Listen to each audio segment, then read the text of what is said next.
तो दोस्तों, रोज़ की तरह लिखने ब्लॉग में सबका हार्दिक स्वागत है। सबके मंगल बख्शी की कामना के साथ बड़ों को मेरा साथ नमस्कार, छोटों को मेरा आशीर्वाद। मैं ठीक हूँ, आशा करता हूँ कि आप ठीक होंगे। दोस्तों, आज के उत्तरकांड में रामचरितमानस से संबद्ध काकभूषण जी के सुख के भंडार के रूप में, करुणा के धाम के रूप में और अपार गुणों के समुद्र और संतों के श्रीमुख से सुने हुए मर्यादा पुरुषोत्तम भगवान राम जी के अरबों पातालों के समान प्रभु की अथाह छवि, अरबों यमराजों के समान प्रभु का भयंकर स्वरूप, अनंत कोटि के तीर्थों के समान पवित्रता और उनका नाम संपूर्ण पाप समूह का नाश करने वाला। इस प्रकार के प्रसंग को सुनकर के श्री रघुनाथ जी के करोड़ों हिमालयों के समान अचल स्थिरता, अटलता, दृढ़ विश्वास और अरबों समुद्रों के समान गहराई, धीरता, भगवान के स्वरूप में जिस प्रकार कामधेनु लगातार स्वेच्छा के अनुसार हमको दूध या पेय का सेवन कराते हैं, उसी प्रकार समस्त कामनाओं और इच्छित पदार्थों को देने वाले परमात्मा मर्यादा पुरुषोत्तम भगवान राम जी का काकभूषण जी ने गरुड़ जी से संपूर्ण प्रसंग और मर्यादा पुरुषोत्तम भगवान राम जी यानी सुख के भंडार, करुणा धाम भगवान भाव के वश में अतएव ममता, मद और मान को छोड़कर जानकी नाथ जी का भजन करने की जो प्रेरणा मानव जीवन को हमेशा के लिए संचालित की और अनंत कोटि के सरस्वतियों के समान जिनमें अपार चतुरता और अनेकों अरबों ब्रह्मांड के समान सृष्टि रचना की निपुणता और करोड़ों विश्वों के समान पालन करने वाले, अरबों रुद्रों के समान संहार करने वाले और अरबों कुबेरों के समान धनवान और करोड़ों मायाओं के समान सृष्टि के खजाने बोझ उठाने में वे अरबों शेषों के समान हैं। जिस प्रकार शेषनाग के ऊपर पूरी धरती का, इस सृष्टि का भार है, वही स्वरूप मर्यादा पुरुषोत्तम भगवान राम जी का उससे भी विराट स्वरूप है। तो जगदीश्वर प्रभु रामचंद्र जी सीमा रहित और उपमा रहित है। उनकी न कोई उपमा कर सकता है, न कोई उनकी सीमा का कोई आदि और अंत नहीं। और श्री रामचंद्र जी उपमा रहित है, उनकी कोई दूसरी उपमा नहीं हो सकती है। श्री राम जी के समान ऐसा हमारे वेद शास्त्रों में वर्णन किया गया है कि दोस्तों, अरबों जुगनों के समान करने से सूर्य और अत्यंत लघुता को प्राप्त करने जुगनों के समान जिस प्रकार सूर्य की आभा के सामने जुगनों का कोई महत्व है, उसी प्रकार हम किसी भी उपमा से अगर उनका वर्णन करते हैं, उनकी तुलना करते हैं, तो वो हमारे जीवन के लिए सारहीन और प्रभु की माया, इस संसार ब्रह्मांड की माया के लिए सारहीन और अस्तित्वहीन समझ में आता है। तो इसी प्रकार काकभूषण जी ने गरुड़ जी को अपार ज्ञान और अपने मन की बातों से जिस प्रकार अपनी बुद्धि और विकास के अनुसार जो मुनीश्वर लोग हैं वह परमात्मा के हरि भजन में हमेशा संलग्न रहते हैं। प्रभु भक्तों के भाव मात्र को प्राण ग्रहण करने वाले और अत्यंत कृपालु और प्रेम सहित जो उनका गान गाता है वह सुख की अनुभूति प्राप्त करता है। तो राम की अपार मर्यादा पुरुषोत्तम भगवान राम के अपार गुणों, समुद्रों के समान, समुद्र की गहराई के समान उनके गुण हैं। जिनकी कोई थाह नहीं है, यानी उनका कोई सीमा नहीं है, कोई अथाह है।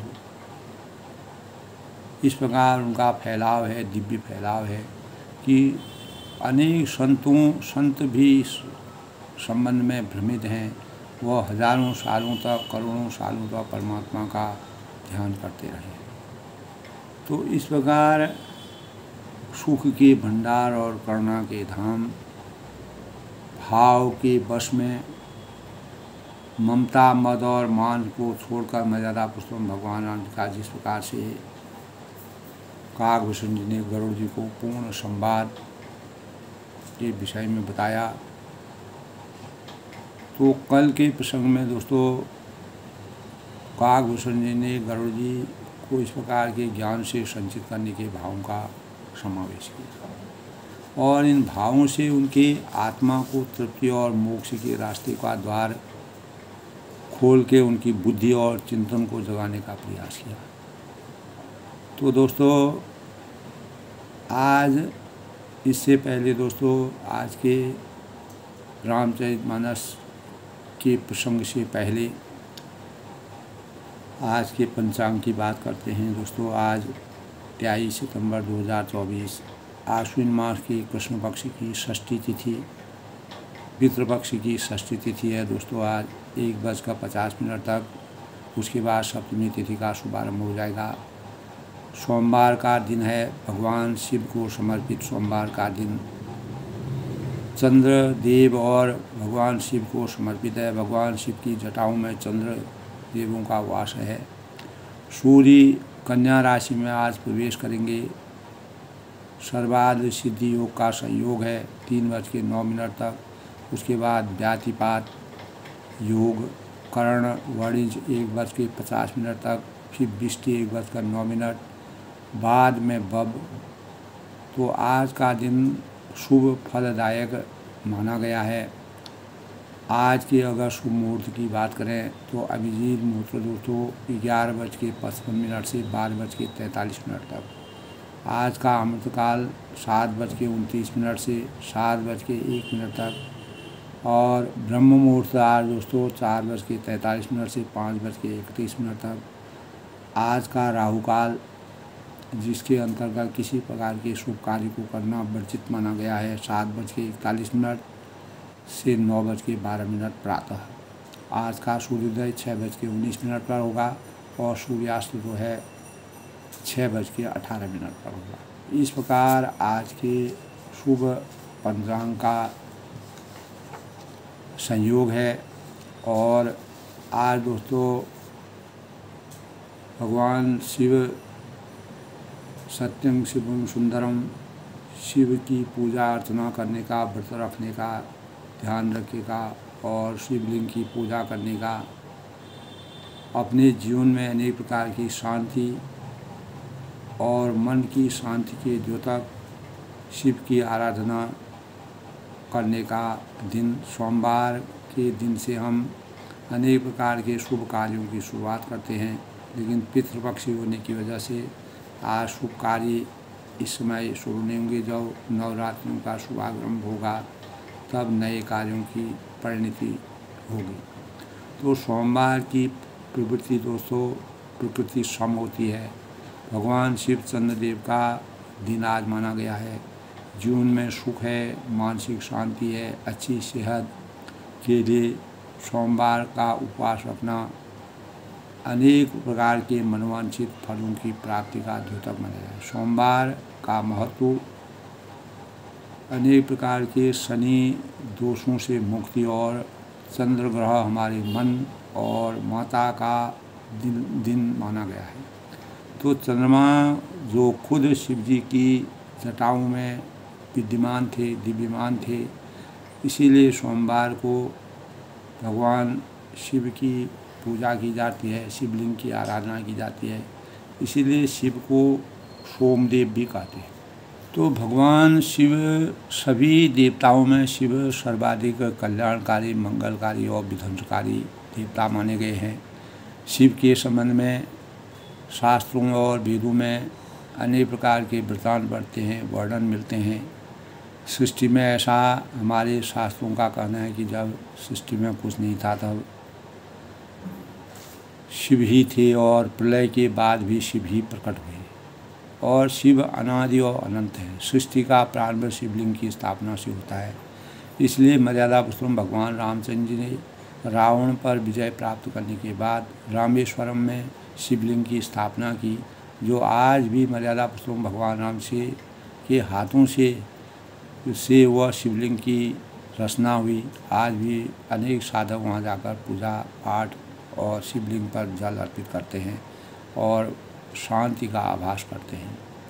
तो शिव को ही ग्रंथ पुराणों में ब्रह्मा के नाम से संबोधित किया जाता है।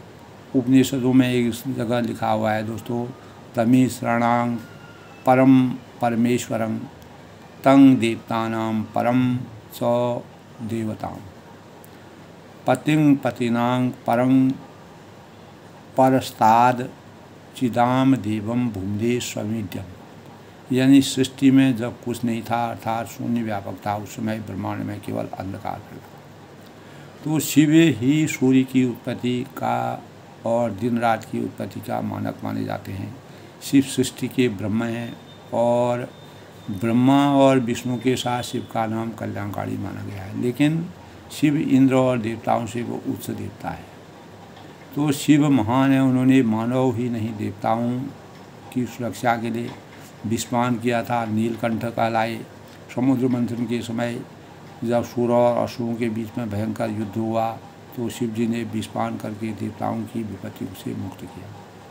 तो ऐसा कल्याणकारी कार्य कोई भी देवता नहीं कर सकते हैं और शिव सुर और असुर दोनों में पूजनीय देवता हैं। शिव के सबके कल्याण की कामना की जाती है। जो भी अविवाहित कन्याएं होती हैं 16 सोमवार के व्रत रखने से उनके मनोवांछित फलों की प्राप्ति होती है और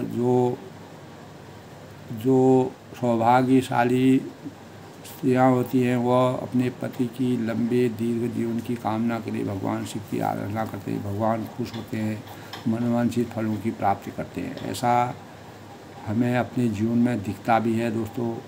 तो प्राचीन वेदों में, ग्रंथों में, पुराणों में शिव का विस्तृत वर्णन मिलता है। शिव को उनकी महानता के कारण अनेक नामों से पूजा जाता है। शिव के सहस्त्रों नामों में वंदना की जाती है, अर्चना की जाती है। महेश्वर, नटवर, चंद्रशेखर, गंगाधर, कैलाशपति, मृत्युंजय, त्र्यंबकं यजामहं सुगंधिं पुष्टिवर्धनम् उर्वारुकवंदना मृत्युर्मोक्ष। पशुपति है, हरिहर है, महादेव है, नागेश्वराय है, त्रिलोकनाथ है, रुद्र है, अर्धनागेश्वराय है, उमापति है, शंकर है आदि सभी शिव के पर्यायवाची नाम इतने सोमदेव हैं। तो शिव अपनी महानता के कारण संपूर्ण विश्व में, भारत में ही नहीं संपूर्ण विश्व में इनका नाम माना गया है और विश्व में शिव की पूजा सबसे प्राचीन और मंगलकारी कही गई है।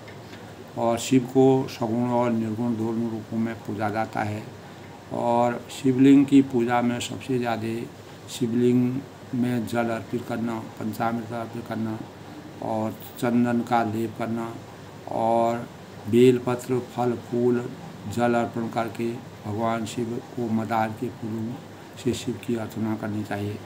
और पूजा करने का और शिवलिंग की मूर्ति का त्र्यंबकं यजामहं सुगंध्यं पुष्टिवर्धनम् उर्वारुकमिव वंदना मृत्युर्मोक्ष। ओम नमः शिवाय। ओम नमः शिवाय में जो बीज मंत्र है शिव जी का, उसमें सभी चीज़, सभी शिव के भावों का सत्यम शिवम सुंदरम की पूरी पराकाष्ठा छुपी हुई है। शिव की पूजा संकटों की सुरक्षा करती है। तो इस प्रकार भोले भंडारी शिव सभी तरह की पूजा से प्रसन्न होकर और आराधक का कल्याण करते हैं। मनोवांछित फलों की प्राप्ति होती है, जीवन में सुख का अनुभव होता है और हम अपने जीवन में अनेक प्रकार के सकारात्मक भावों का समावेश करते हैं। तो दोस्तों इसी प्रकार मर्यादा पुरुषोत्तम भगवान रामचंद्र जी अपने जीवन में दोस्तों यानी तब काकभूषण जी मर्यादा पुरुषोत्तम भगवान राम जी के बारे में कहते हैं, प्रभु अगाध शतकोटि कोटि पताला समकोटि सरिष कराला तीरथ अमित कोटि संपावन नाम अखिल अध पुरा नसाऊ पूग नसाऊ। यानी अरबों पातालों के समान प्रभु अथाह है, उनका कोई उनकी छत्रछाया इतनी विशाल है जिसका कोई स्वरूप प्रकट नहीं किया जाता है। अरबों यमराजों के समान भयानक हैं। यमराज को देख कर ये लोग जिस प्रकार डर जाते हैं, भया हो जाते हैं, तो परमात्मा जब अपने विराट स्वरूप में आ जाते हैं तो उनकी छवि को देख कर के मानव में जो वास्तविक परमात्मा की आसक्ति को नहीं जान सकता है, जिसका कागभूषण जी ने एक कौवे के रूप में अवतरित होकर के परमात्मा के इस प्रकार के दिव्य स्वरूपों का अनावरण किया। यही भाव उन्होंने गरुड़ जी को भी अपने सुंदर प्रवचनों से समझाने का प्रयास किया। तो अनंत कोटि तीर्थों के समान वे पवित्र आत्मा को पवित्र करने वाले हैं। संपूर्ण पाप समूह का हमारे जीवन में जितने भी पाप होते हैं, अनेक प्रकार के पापी जो थे, जो रामचरितमानस में जिनका विधिवत प्रसंग किया गया था, बालकांड में, अयोध्याकांड में, लंकाकांड में, तो अनेक प्रकार के पापियों को जो उनके सानिध्य में आए, उनके शरण में आए, उनको उन्होंने मोक्ष की प्राप्ति की और उसी मोक्ष के परिणाम स्वरूप धन्य हो गए और वह हमेशा के लिए मानव यानी इस सांसारिक जीवन के माया मोह के बंधनों से उनकी तृप्ति हुई।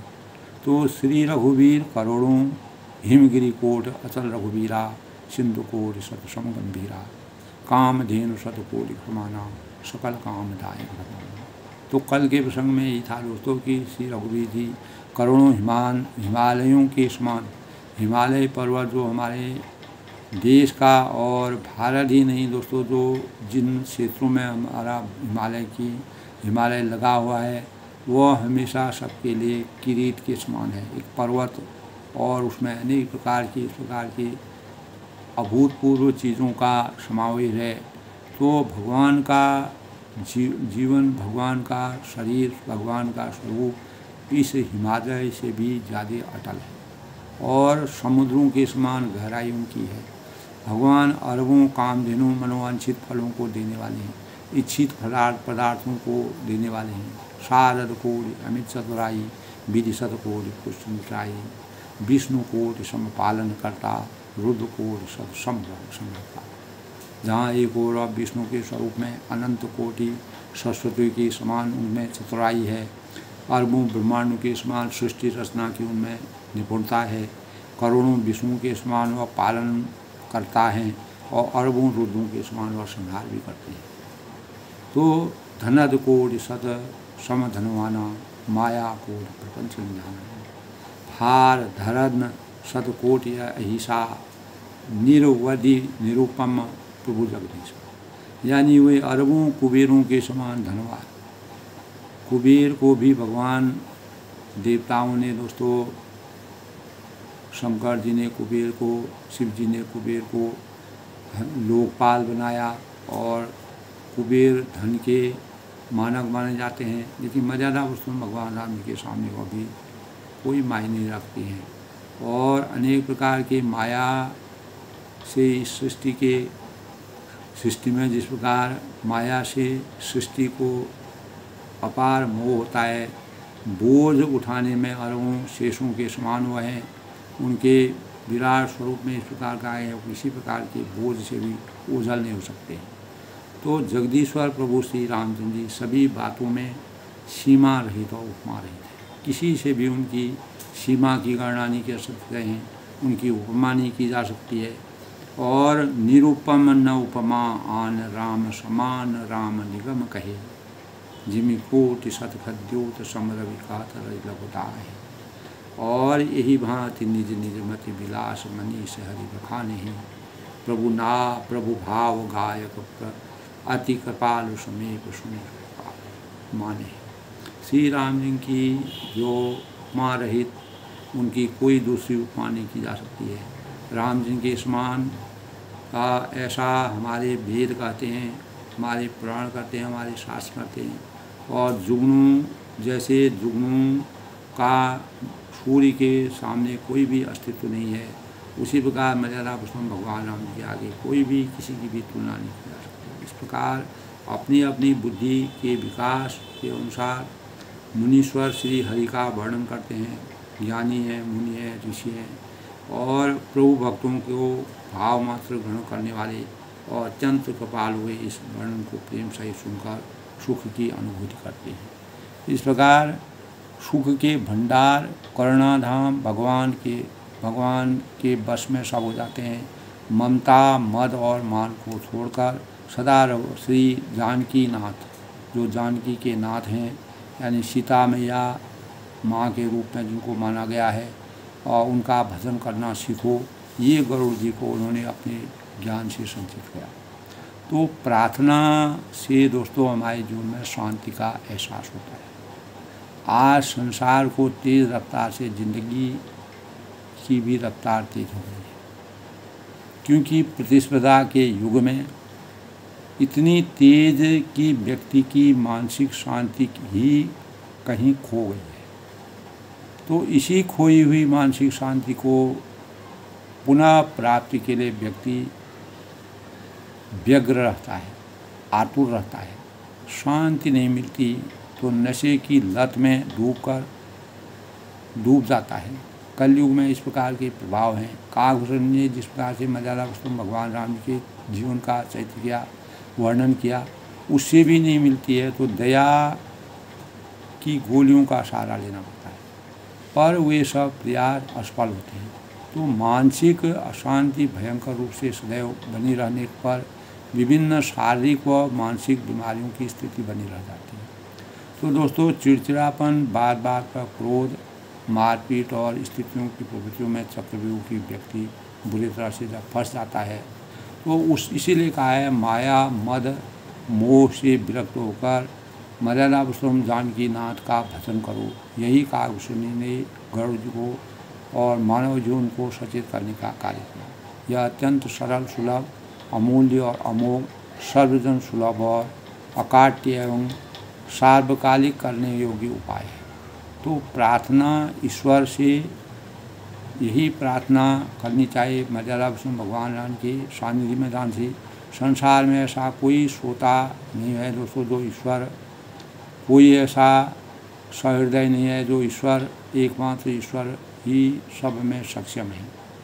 तो जो हमारे कष्टों एवं चिंताओं से हमें मुक्ति करते हैं, ईश्वर सब जानते हैं, अंतर्यामी हैं, उनके कहने सुनने से दुख हल्का हो जाता है। जब हम अपने फरियाद को, अपने दुख को परमात्मा के आगे करते हैं तो हमारा मन हल्का हो जाता है, हम समस्याओं से मुक्त हो जाते हैं। तो समस्याओं के समाधान के लिए और आवश्यकताओं की सीमित पूर्तियों के लिए और हमें अपने जीवन में किस प्रकार से मार्गदर्शन और प्रार्थना करनी चाहिए, वह काकभूषण जी ने गरुड़ जी को पूर्ण विस्तार के साथ मिला। तो ईश्वर से प्रार्थना जहाँ मानसिक शांति प्रदान करती है, वहीं अन्य लाभ भी प्रदान करती है। तो जब हम प्रार्थना करते हैं, हमारे ईश्वर के बीच एक संवाद स्थापित होता है, हम परमात्मा में अंतर्ध्यान हो जाते हैं। तो प्रार्थनाएं जो हमारी स्वीकार करने योग्य होती है, हम उसमें सामर्थ्यवान हो जाते हैं, साध्य हो जाते हैं, साधक बन जाते हैं, तो परमात्मा उसको स्वीकृत करते हैं। तो ईश्वर की प्रार्थना मनोनिग्रह होता है और मन निर्मल हो जाता है और साहस और शक्ति का संचार होता है। तो दुर्व्यसनों से दूर हो जाते हैं, इंद्रियां वश में हो जाती हैं और सहिष्णुता बढ़ जाती है और सब दुख सुख में सम अनुभूति होने की स्थिति होने लगती है, जो हमें योग की भूमिका पर ला करके खड़ा कर देता है। तो इसी से हम परमात्मा के सानिध्य को प्राप्त कर सकते हैं और अपने जीवन में सार्थकता के भावों का वर्णन करते हैं और उनका अनुपालन करते हैं, उनको अपने जीवन में व्यवस्थित करते हैं। तो इसी प्रकार काकभूषण ने गरुड़ जी को इस प्रकार के भाव बताए कि सुख के भंडार, करुणा के धाम, अंतर्यामी भगवान भावों के भूखे होते हैं और जिस भक्ति के प्रति उनके अपार प्रेम हो जाता है, उनके अंतःकरण में प्रेम की जागृति हो जाती है, स्नेह हो जाता है। जिस प्रकार काकभूषण जी और हनुमान जी को मर्यादा पुरुषोत्तम भगवान ने हमेशा के लिए अपने सानिध्य में रखा, तो वह इस संसार के भय मुक्त हो गए। संसार के भयों से उनका उनका जीवन सार्थक हो गया। और मर्यादा पुरुषोत्तम भगवान राम जी ने हनुमान जी को हमेशा के लिए अमृतत्व का वरदान दिया, जिस वरदान के परिणाम स्वरूप हनुमान जी की छवि बढ़ी। और हनुमान जी आज भी कलयुग में भी दोस्तों हनुमान जी का साकार अवतरण है। इस प्रकार के भाव हमारे शास्त्रों में विद्यमान हैं। और भगवान हनुमान जी की सिद्धि प्राप्ति आज भी लोगों को होती है, जो परमात्मा हनुमान जी के भावों को, हनुमान जी के यानी मर्यादा पुरुषोत्तम भगवान राम जी का जिस पर अनुकंपा बरसती है, जो भक्ति भाव में साधन और साधना के स्वरूप को जगा करके परमात्मा की शक्ति को प्रदान करते हैं, उन्हीं को सिद्धि की प्राप्ति होती है। सिद्धि की प्राप्ति होने का मतलब यह है दोस्तों कि हम अनेक प्रकार की माया, मोह, लोभ, शोक के बंधनों से छुटकारा पाते हैं, अपने जीवन को सार्थक बनाने में कामयाब होते हैं। तो इस प्रकार काकभूषण जी ने गरुड़ जी को कल के प्रसंग में जो विस्तार से जो भाव थे, कल तक के प्रसंग में उत्तरकांड में जिस प्रकार के भाव थे, वो मैंने अपने विचारों से रामचरितमानस में तुलसीदास जी ने जिस प्रकार का वर्णन किया, उनका सचित्र और साकार वर्णन किया। आज के प्रसंग में दोस्तों सुनि भूषण के वचन सुहाई, हर्षित खगपति पंख फल। देखिए, जब भक्ति का वास्तविक स्वरूप इस भौतिक शरीर में और आत्मा में अवतरित हो जाता है, तो काकभूषण जी इस प्रकार के प्रवचनों, इस प्रकार के सत्संग को सुन करके हर्षित खगपति पंख फुला, यानी पुलकायमान हो गए। जब आदमी अपार हर्ष की अनुभूति में आ जाता है, पूरा शरीर पुलकायमान हो जाता है। काकभूषण के सुंदर रहस्यमय वचनों को सुनकर पक्षीराज गरुड़ जी हर्षित होकर अपने पंख फुला लिए। यद्यपि वह गरुड़ जी गरुड़ के रूप में पक्षीराज के समान थे, लेकिन किसी न किसी रूप में वह मानव थे, मानव रूप में अवतीत थे। उनमें पूरा सोचने समझने की शक्ति थी और उन्होंने उनको उस प्रकार का, जिस प्रकार काकभूषण जी को लोमेश मुनि ने जो है श्राप दिया था, तो अपने श्रापों को समाप्त करने के लिए, मोक्ष की प्राप्ति करने के लिए उन्होंने हमेशा भगवान के सानिध्य और परमात्मा के सत्संग को लंबे समय तक स्वयं किया और गरुड़ जी को भी उन्हीं भावों से संत किया। भगवान शिव ने भी हंस के रूप में अवतीर्ण होकर के काकभूषण के प्रवचनों को सुना, तो उनके नेत्रों में नई नीर मन अति हर्षण। इस प्रकार के परमात्मा के वास्तविक स्वरूप का आनंद लेकर के उनके आंसू में जल भराया और मन अत्यंत हर्षित हुआ। तो अपार हर्ष की अनुभूति होती है दोस्तों, जब परमात्मा जब प्राप्त हो जाते हैं, साकार रूप में अवतीत हो जाते हैं। कोई भी भक्त दोस्तों जब अपनी भक्ति निष्ठा में परिपूर्ण हो जाता है, तो वह इस सांसारिक भौतिकता से दूर हो जाता है। भौतिक संपदा का उसके अंतःकरण में भी भी जान राम सम प्रेम पड़ा और काकभूषण जी के चरणों पर सिर नवाया और उन्हें श्री राम जी ही समान मानकर प्रेम। तब गरुड़ जी ने मर्यादा पुरुषोत्तम भगवान राम जी के स्वरूप का, काकभूषण जी के अंतःकरण में विराजमान उनके स्वरूप का अनावरण करके अपने जीवन को उन्हीं के ऊपर समर्पित किया। तब उन्होंने कहा, पाछिल मोह समुझ पछताना ब्रह्मा अनाज मनुज कर माना। वे अपने पिछले मोह को समझकर याद करने लगे और उसी मोह के कारण वह पछताने के, पश्चाताप करने के, और मैंने अनादि ब्रह्म को मनुष्य करके माना है, यानी पुनि पुनि काग चरण छिनावा। गरुड़ जी ने बार बार काकभूषण जी के अपार ज्ञान के रहस्य को सुन करके चरणों पर उनका सिर नवाया और जाने राम सम प्रेम बढ़ावा। मर्यादा पुरुषोत्तम भगवान राम जी का उन पर अवतरण जान करके और उनके समान जानकर उनको उनके ऊपर अपार प्रेम की अनुभूति को जागृत किया। गुरु बिन भवनिधि तरह न को।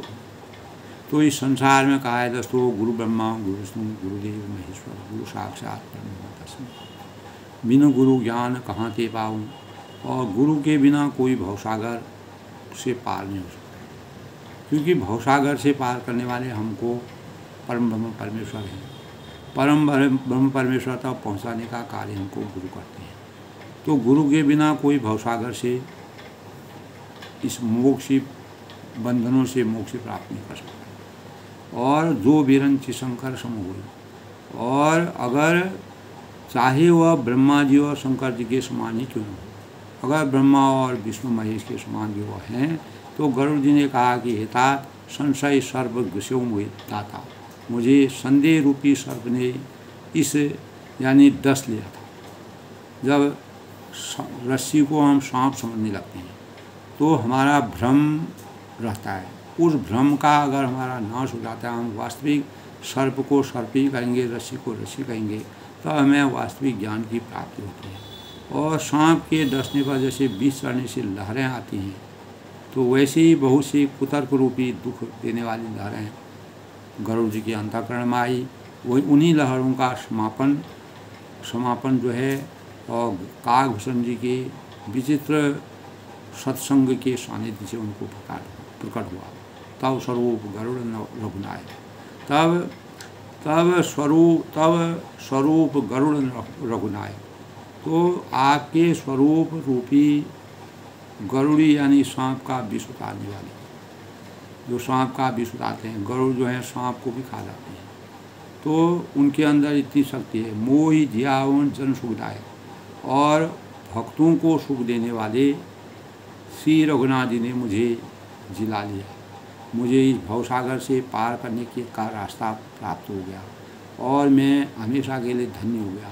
मैं ज्ञान, मेरा अज्ञान रूपी अंधकार जो मेरे अंतःकरण में था, मैं ज्ञान और मोक्ष की जो प्राप्ति मुझे हुई वह काकभूषण जी के स्वरूप से हुई। और तव प्रसाद मोह नशावा, आपकी कृपा से, हे काकभूषण जी, आपकी कृपा से, आपके प्रसाद से, आपके सानिध्य से, आपके आशीर्वाद से मेरा मोह जो है हमेशा के लिए समाप्त हो गया, नाश हो गया, उसका अंत हो गया, उसकी कोई गति नहीं रही।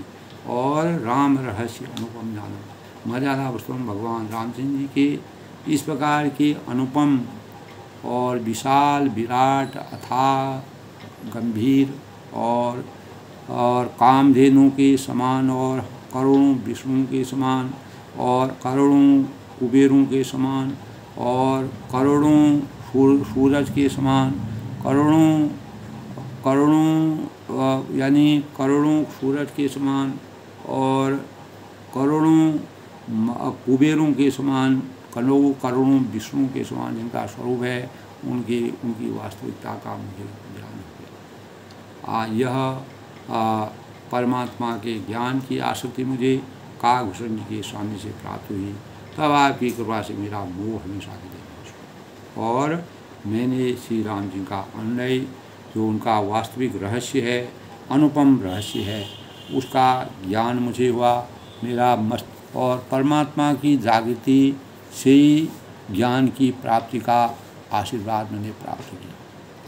ताई प्रशंस विविध विधि, ताई प्रशंस विविध विधि, शीश नाय कर जोर, बचन विनीत सप्रेम मधु, बोले हूँ गरुड़।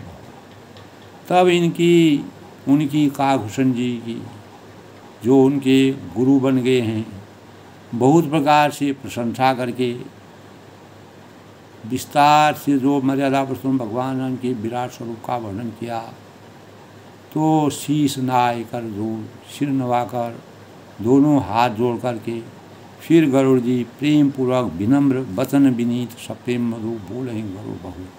तो फिर गरुड़ जी ने प्रेम पूर्वक विनम्र और कोमल वचनों से क्या कहा, उसका मैं वर्णन करता हूँ दोस्तों। प्रभु अपने अविवेक दें, बूझऊँ स्वामी कोई, कृपा सिंधु सादर कहूँ, जाने दास नहीं। तो परमात्मा का जो वास्तविक ज्ञान, भक्ति के लंबे समय तक सत्संग करने के सानिध्य से हमें परमात्मा की वास्तविकता का भाव, जिस प्रकार गरुड़ जी के अंतर्गण में काकभूषण ने अवतरित किया, उससे वह कहते हैं कि प्रभु अपने अविवेक थे, हे प्रभु हे स्वामी।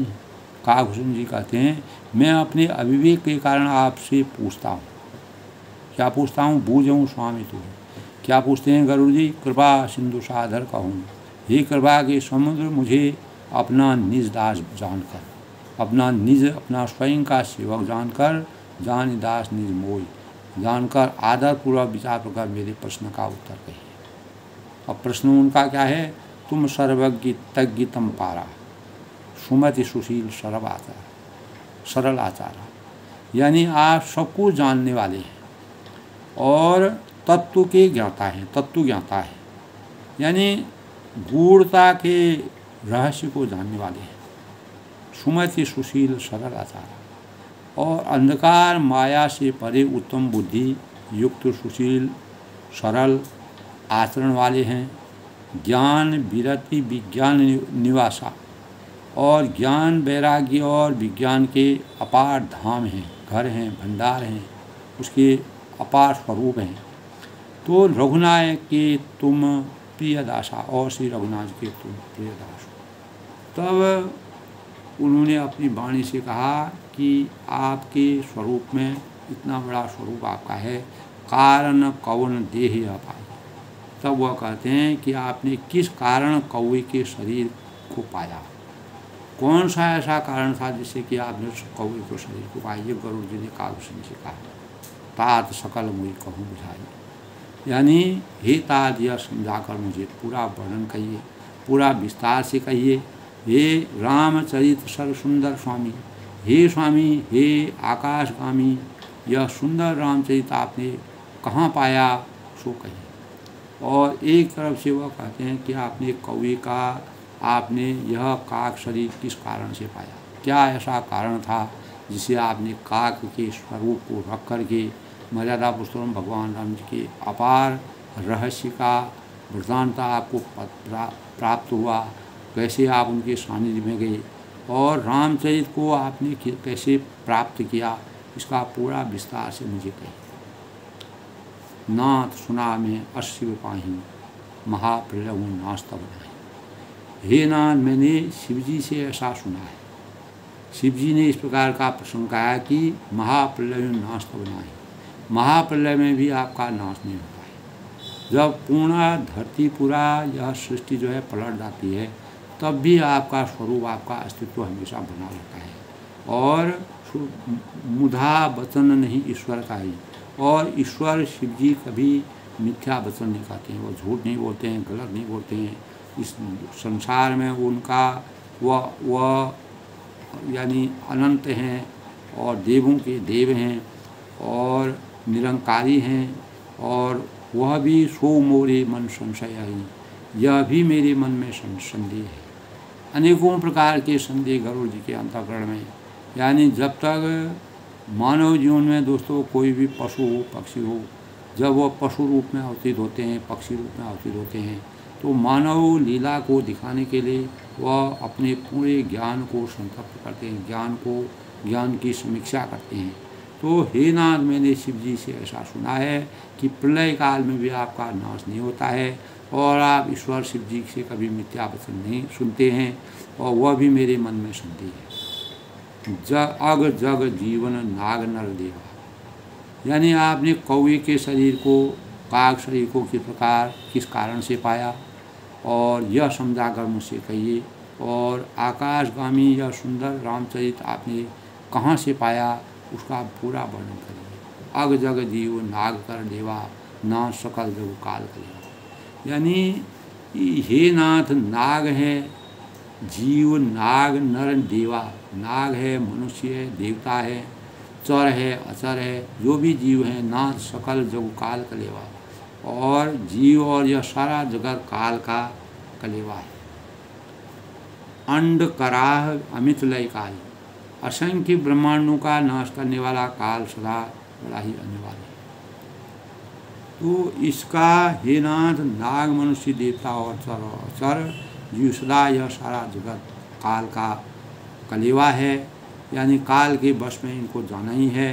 काल एक न दिन इनको इस भौतिक शरीर को छोड़ करके अपने आत्मा को काल, यानी काल का प्रवेश इनके अंदर होना है। तो असंख्य ब्रह्मांडों का नाश करने वाले काल सदा बड़ा ही अनिवार्य है। इनके बारे में हमको ज्ञान होना बहुत ही ज़रूरी है। तब